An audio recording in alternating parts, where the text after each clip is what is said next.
pretty much perfect when college coaches ask you those questions on the call. Saying your weakness is, I want to work on making faster decisions, is a great one. Now, if you say my weakness is my speed, that's a bad idea because college coaches don't want to hear that you don't have speed.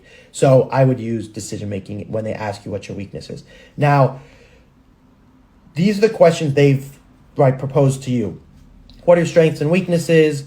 How is the recruiting process going? Tell me about school. Tell me about your schedule. Tell me where you're from. If you have an elevator pitch, which with our students we do practice, you want to be mindful on just saying it unless they ask you. But you could be honest and go, Coach, I really am excited to talk to you today. I've been working really hard. I train twice a day and I travel a lot, and I'm just excited to talk to you today. And if they say, hey, tell me more, then you could go into your personal story. But don't just jump into, this is why I think I'm a good fit for your team. Let them lead the conversation. Okay, now my favorite part of phone calls is what you ask them. Okay, this is really how I got my Fulbright scholarship and how students in my experience get the offers. And of everything I've talked to you guys about, this is my favorite thing to talk about. The emails are awesome. The videos are good to fix. Look, I'm a soccer junkie. I played pro for 10 years. I played college soccer.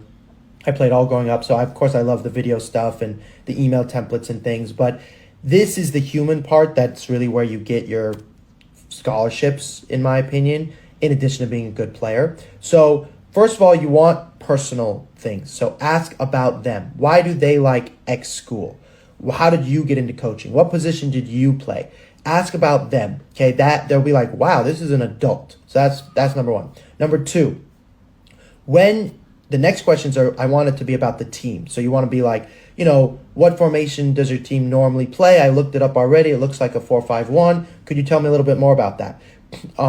You could say, if you were to describe your system of play, how would you describe it? Is there a professional soccer team that you model after? Because then I can go study them during the year and get to know you better. Now, a lot of you are like, oh my gosh, this is so much work for one team and there's hundreds of teams.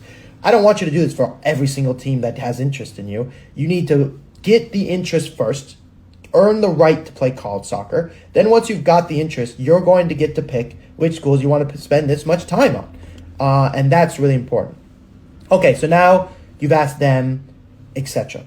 Now, the next question can be about academics. You can say, how is it that the students balance school and sport? What do you have and what do you propose with your students? The reason I really do like this as a potential for you is because college coaches want to know that you care about school, which is why they ask about your GPA. Because if you don't do well in school, you won't be able to play for the team, right? There's rules. Second, coaches, there's a point system that coaches are judged on by the admissions based on how many of their students graduate, as well as what GPAs they get and how many get academic honors. So if you say to them, how do most players balance school and sport? And they'll say, oh, it's really important about time management, da-da-da-da-da. But asking about that is important. And they'll also probably tell you, look, every single week we check in with our students, make sure that their grades are going well. He could say, hey, are you not good at time management? You go, hi, coach, no, I'm playing at these clubs. I have X grades. I was only asking because I find academics really important.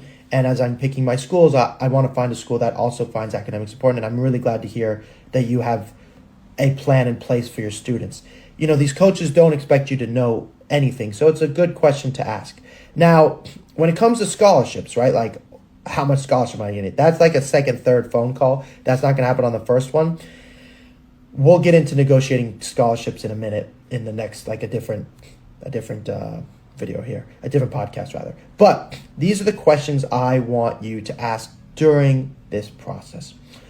I hope this was really helpful. If you have any questions, please give me a call. Links in the bio. And I look forward to helping you through your college soccer journey. Talk soon.